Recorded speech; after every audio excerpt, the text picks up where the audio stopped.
துரை வைகோ தற்போது செய்தியாளர்களை சந்தித்து வருகிறார். நேரலை காட்சிகள்.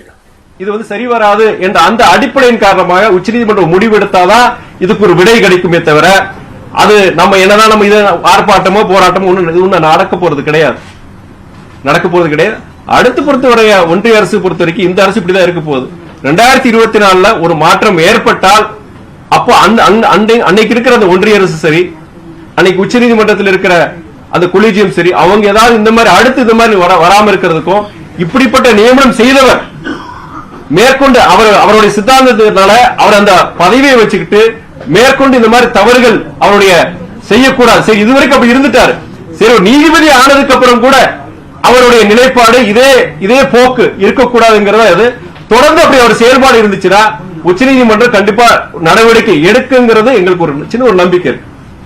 ஒருவேளை 2024 நாடாளுமன்ற தேர்தலில் திரும்ப பாஜக ஆட்சிக்கு வரும் பட்சத்தில் இது போன்ற சம்பவம் தொடர்ச்சி நடக்கும் பட்சத்தில் என்ன மாதிரி நடவடிக்கை?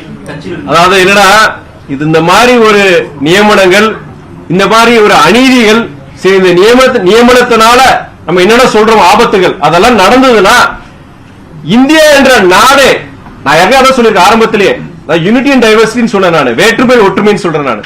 பல மதங்கள், பல கலாச்சாரங்கள், பல இனங்கள் இருக்கிற இந்த நாட்டுல இந்த மாதிரி ஒரு மதத்துக்கு சாராரா இந்த மாதிரி பண்ணாங்கன்னா இந்தியாங்கிற அந்த நாட்டோட இதே போயிடும்.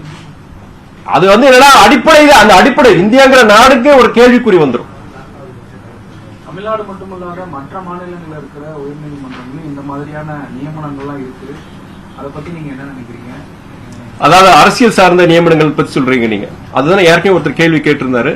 கடந்த காலங்களில் நடந்திருக்கு. அதாவது இந்த மாதிரி, அதாவது அரசியல் இயக்கங்கள்ல செயல்பட்டவங்க, காங்கிரஸ், கம்யூனிஸ்ட், திராவிட இயக்கங்கள்ல பணியாற்றும் முக்கிய பொறுப்பில் இருந்தவங்க, அவங்க அந்த கட்சிகள்ல இருந்து ஒரு ராஜினாமா செஞ்சுட்டு அவங்க காலப்போக்கில் அவங்க இந்த மாதிரி நீதிபதிகள் ஆயிருக்கிறாங்க. ஆனா அதுல குறிப்பிட்டு சொல்லணும்னா, அதான் சொன்ன அவரு நம்மளுடைய புகழ்பெற்ற நம்மளுடைய ஓய்வு பெற்ற நீதிபதி சந்திரவை உதாரணமா சொன்ன, அவரு சிபிஎம் அந்த கட்சியில் இருந்திருக்கிறார்.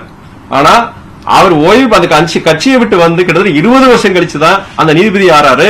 அது மாத்திரம் இல்ல, கடந்த காலங்களில் இந்த போன்ற இயக்கங்கள்ல இருந்து நீதிபதி ஆனவங்க அவங்க இந்த மாதிரி சித்தாந்தங்கள் கிடையாது. ஒரு மதத்தை எதிர்த்தோ இல்ல ஒரு ஜாதியை எதிர்த்தோ இந்த மாதிரி சித்தாந்தங்கள் கிடையாது. முதல் முறை இந்த மாதிரி வன்மம் கொண்டவர்.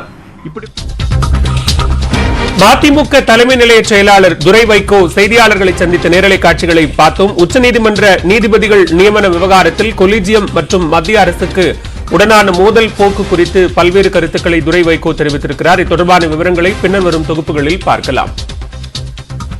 மெரினா கடலில் பேனா சிலை வைத்தால் அதனை காரணம் காட்டி காட்டுப்பள்ளியில் அதானி துறைமுக விரிவாக்கத்திற்கு எளிதில் அனுமதி கிடைத்துவிடும் என்று நாம் தமிழர் கட்சியின் தலைமை ஒருங்கிணைப்பாளர் சீமான் தெரிவித்துள்ளார். கன்னியாகுமரி மாவட்டம் நாகர்கோவிலில் உறவினரின் திருமண விழாவில் சீமான் பங்கேற்றார். பின்னர் செய்தியாளர்களிடம் பேசிய அவர், கடலுக்குள் பேனா வைப்பது ஏற்றுக்கொள்ள முடியாது என்றும் கடலின் நிலப்பரப்பை நிரப்பி பேனா வைப்பதாக கூறுவது கண்டிக்கத்தக்கதாகும் என்றும் கூறினார். ஈரோடு கிழக்கு தொகுதி இடைத்தேர்தலில் ஆளும் கட்சி பணம் பட்டுவாடா செய்வதாகவும் அவர் குற்றம் சாட்டினார்.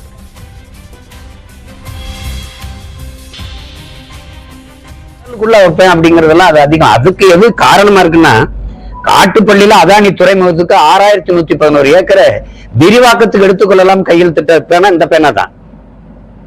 இப்ப இந்த கடலுக்குள்ள போய் இதை ஆக்கிரமிச்சு 1/2 ஏக்கர்ல வச்சு பாறையை கொட்டி கற்களை கொட்டி செயற்கையா ஒரு பாறையை உருவாக்கி இவங்க இந்த பேனாவை நிறுவனாதான் இந்த காட்டுப்பள்ளியில அவன் நிறுவ போறாங்க பாருங்க. அதானி குழுமம் நிறுவது பாருங்க துறைமுகம். அதுக்கு பெரிய அளவுக்கு எதிர்ப்பு பிடிக்காது. அவன் இதை காரணம் காட்டுவான்.